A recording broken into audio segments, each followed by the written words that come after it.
Alright, Justin here again for Modern Mixing. My apologies for being a little bit MIA. I know I said I was going to do another video a long time ago. Things happen, life gets in the way, you know, that's what it is. Can't give her too many excuses, can I? But anyways, I'm back. I got a schedule now, so I'm going to be doing about a video a week. I'm going to try to do that, maybe 2 a week at some points. We'll see how it goes. But the goal is to do about 4 a month, so 1 a week. But yeah, anyways, this video is going to be about organizing sessions. This is going to be a part 1 of 2. This is kind of, I guess, a little routine of what I do before I set it up. A lot of people who can afford assistants, they usually do this stuff for them in preparation for mix time. All in all, it probably takes me about an hour, I guess, to do all this stuff. So you can choose to do it if you want, or you can not. It's up to you, but I think it's very helpful. So the things I like to do, I kind of do this while I'm gain staging. I try to clean things up first before I gain stage, but yeah, I'll kind of show you what I mean. What I'll do is I'll take these clips, any of this extra noise that you don't need, you can just get rid of it. Just be careful with the breaths though. Some artists, they want the breaths in there, so sometimes they're really annoying and they just have to be taken out. But other times it kind of gives, you know, it helps with the emotion of the song. So I would, if you're taking something out and you're not too sure about it, then just talk to the producer, writer, artist, whoever it is beforehand, and then ask them. But yeah, so anyways, that's what I do. Just go along, take out all the little subtleties. These are the harmonies anyway, so I don't think the breaths really matter. And then what you want to do is you want to try to get rid of as many tracks as you possibly can. There's 51 in this case, but that's really not the case because these 3 tracks here are all blank. So I'm just going to go ahead and get rid of those. I don't need them. I got another track up here that's blank, so I'm going to get rid of that. And then these verse 1 and verse 2, it's common to get a lot of different vocal takes on a lot of different tracks. So what I do is I just move them up. Wait 1 sec here. I change these. Just move that up. So it's all the same. Now with the bridge, sometimes it's a little bit different, the tonality. In this case, if you notice from the verse to the bridge, I never knew it would cost me my heart. Oh, what should I do about this heart? I mean, tonality wise it's a little bit different, but I'm not going to cry about it. I'm just going to move it up because, to be honest, when it comes to mixing, it's a lot easier for me to have all the lead vocals in one track. So I get rid of that. Hold on, let's make sure I didn't delete anything else. Alright, get rid of those. So I showed you the cleaning up of the tracks, and then I showed you the moving of the tracks into one. You can also do this with the other parts. This is the chorus vocals. Oh yeah, okay, hold on, I know what I want to show you. So you can see there's different harmony parts here for the verses. There's these harmonies for the first verse, there's these harmonies for the second verse, and then the ad-libs. Let's move the ad-libs out of the way. So what I would normally do is I'd go through the harmonies and I'd listen to each harmony part to see which ones are the same. There's usually 2 of a kind, like these 2 are the same. They're together. I didn't plan this, no. So it kind of sounds mid-rangey, as opposed to like a low and a high harmony. So let's see if we can match that up over here. Crazy. Yeah, so what I would do is I would just move these up, get them out of the way, move these on the same track, and then get rid of these 2. And then it's the same process. These are, I think, just backgrounds, so they just kind of complement the vocals, or they fill in holes, as you can see here. They fill in holes like a double. But yeah, so go through the harmonies, and then you can line up all the highs, put all the high harmonies together, put all the low harmonies together. Makes it a lot easier when it comes to mixing. What else? Okay, so in Sonar there's something cool that you can do. You can put things in folders. So I can create a track folder. I'm going to call this leads. And then what I can do is I can start putting all my lead vocals into this one folder. And this is extremely helpful because when it comes to finding things in the session, it just makes things a little bit easier. So if things are bothering me about the drums, and there's a certain part in the drum that I want to, like, you know, take out, or I want to, you know, whatever, I don't know, I want to cut it in a couple places or something, I have my drum folder here. I can just expand it, and then I can find the sound that I'm looking for. And then it also visually eliminates everything else. So it takes out the melodics. This should be instruments. Let me rename that. Chorus, this is the vocals, and then leads, that's the lead vocals, like the verses. So it just collapses everything else so that it's not in my visual, it's not in my range of vision. So I'm not looking at something that I potentially don't need to be looking at, especially if I'm trying to find something. It's a lot easier to find something in 14 tracks than it is to find something in 50 tracks. So, and that's kind of a segue into rearranging the session and organizing everything and getting it prepared for mixing and having everything the way that you like it. So I'm going to continue that on the next video. I'm going to show you how I arrange all my tracks and everything, and how I like to have everything set up. And I'll show you grouping and stuff like that, and I'll show you the color coding. I know a lot of people with Pro Tools are into color coding stuff. I don't do it so much in here. Sometimes it's kind of annoying, but it is helpful, like when you're in the console. So it helps you because everything's the same, right? So it's a lot easier to be like, okay, these are my drums, this color, these are my vocals, this color, and you know, so on and so forth. Oh yeah, one other thing before I get out of here. So there's lots of little things that are chopped up in all these different pieces or whatever. Actually, two more things, sorry.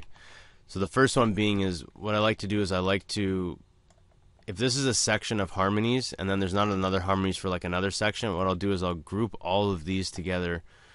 And in Sonar, what you can do is you can just bounce it and it'll just do all of them in their own little track. So visually, it's a lot easier for me to see this and be like, okay, these are all the harmonies, and then I kind of know that they're together, and it just makes it easier navigating through the session. Another thing I wanted to show you, which is also very important, this is the ad-libs here, this track that I just expanded. Let's make it a little bit bigger so you can see. And obviously you got to clean all this stuff up, but you can see like all these different parts. You know, these ones are a lot louder, these ones are a lot quieter. So what I like to do is I like to go through and I like to even out all the volumes as much as I can without taking away from the performance. And then if the producer artist intended for, say, these ad-libs to be a lot louder, so they sang them louder, or these ad-libs to be quieter, so they sang them quieter, I like them to be on the same level, especially if they're tonally the same. That way, when it comes to adding effects in the effects bin, and I kind of talked about this, I think, in the gain staging. Oh, I don't like that. I'm just trying to, let me see, let's do a normal compressor. So that way when everything's in, when your vocals are being sent to the effects bin and you're trying to put a compressor on it or whatever, you know, you don't necessarily want something peaking at -30 and then something peaking at -6, because when you're gain staging, you're looking for the hottest point in your signal, and you're looking to have that peak around, you know, -12 to -6, whatever you want. But the worst thing is you have a -6, a part in that audio file that's peaking at -6, and you have something that's really extreme that's peaking at like -40 or -30. So when you're trying to apply compression or effects, it really gets annoying. So I try to level everything out. In this case, there's two ways that you can do this. The way that I normally like to do it is just go into a gain. It's it applies it directly to the audio source itself. So that way when it gets sent to the audio bin, it's doing it pre-fader. If you try to automate it, what's going to happen is the automation is post-fader, and then that automation is, the levels are going to be set after the effects bin, and that's not what you want. You want it to go into the effects bin louder or quieter or whatever. So in this case, I'm just going to guess and say it's 3 dBs, and looks about right. I mean, it doesn't have to be perfect as long as it's in the ballpark. This one's kind of loud. Maybe I'd take these down a couple notches too. Maybe just like a dB or 2 or something.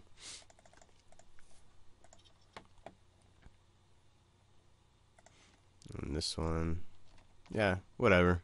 That's okay for now. I might go and play with it a little bit. There's another way you can do it, and I'll show you. Well, I'll just show you over here. In Sonar, you can. I know you can do this now in Pro Tools, but Sonar had this first, so I got to give kudos to them. It's an automation clip, and it's actually, and the cool thing about it is it adds it only on this one clip, so it doesn't affect the rest of the sounds if all your audio's into pieces. But the good thing about the automation clip is that this goes pre-fader and pre-effects bin. So whatever I do to this, the volume of this audio part right here is going to be affected in the effects bin. But now if I want to add an automation to the overall volume, this gray line is the automation for the track. If I start moving this volume up and down, that is affected after the effects bin. So anyways, I'm probably not making too much sense to some people, but anyways, I'm trying my best here. I'm not the most technical person. I just roll my sleeves up, get my hands dirty, and get to work. I'll sit here for 8 to 15 hours until I think the track is finished. But to technically explain it, you know, I'm probably not the smartest person in the world when it comes to that, but you know, I think you get the point. Anyways, I don't want to go through the whole track because it'll take me forever. But this is just a general idea of things that I like to do before I'm setting up to actually get into the mixing. Because trust me, you want to do this stuff before. When you get into the mixing, and now you're searching all over the session for files, your volumes aren't proper, so you know you're having to automate certain things because the volumes are not set properly, and then the compression's affecting certain sounds differently.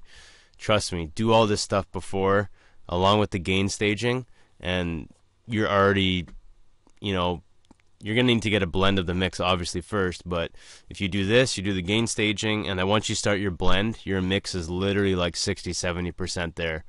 And then that last 30-40% is just small little nudges here and there, a little bit of compression, a little bit of EQ, a little effects, and you know, a little here, a little there. It all adds up in the end to make something hopefully sound good. But anyways, I'll get the hell out of here. We're gonna continue on to the next video, part 2.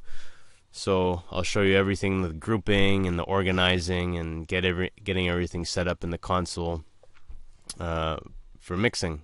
And that's it. And then, oh yeah, one other thing before I go.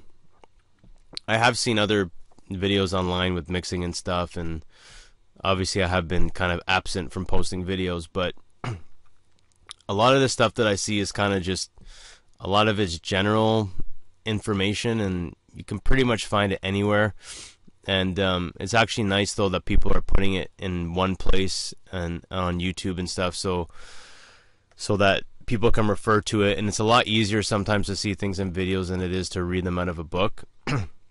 But my goal in doing this and showing videos and everything, and I know what I'm showing you right now with the gain staging and the session organization, it's kind of just average run-of-the-mill. But when I actually get into the mixing stuff and I actually show you things that I like to do in the mixing process, my goal is to try to show you things that, you know, I've learned from other people, yes, but also a lot of things that I've learned on my own. Like literally just sitting here for 15 hours at a time, like, you know, just grinding it out. Just you'd be surprised if you do 2 or 3 mixes a week and you spend 8 to 10 hours on every mix every week. I'm telling you, you'll learn way more about mixing in that 1 week than you will, you know, watching 2 5-minute videos of, you know, someone that's just showing you a general, you know, parametric equalizer. Spend 10 hours with that equalizer, you know, destroying your mix, because, oh, what the hell is that? Get that out of here. But, you know, spend 10 hours on your on a mix, and the only way to learn EQ is you literally have to destroy the sounds. Like, you have to just, like, beat the hell out of the sounds and just have a mix that sounds so horrible from equalization, because in doing that, you're learning. You're like, okay, if I boost 10 dBs at 3K on the vocals, wow, that sounds like shit. You know what I mean? But now I can add 1 or 2 dBs, that sounds better. But in the process, you're learning how much you can push it and how much you can't. And every time you do a mix, your ear gets, you know, more sophisticated, more advanced, so you can tell little subtleties a little bit more. But anyways, I'm digressing now. I'm going into a rant. I love to talk about mixing. I love mixing. It's, you know, it's my favorite thing to do in the world. But yeah, trust me, we'll get into more of this stuff, and my goal is to teach you things that nobody else on YouTube is showing, just because I learned it myself. So maybe someone else there knows it, I don't know, but it's things that I've learned just doing it along the way. But anyways, so yeah, till next video.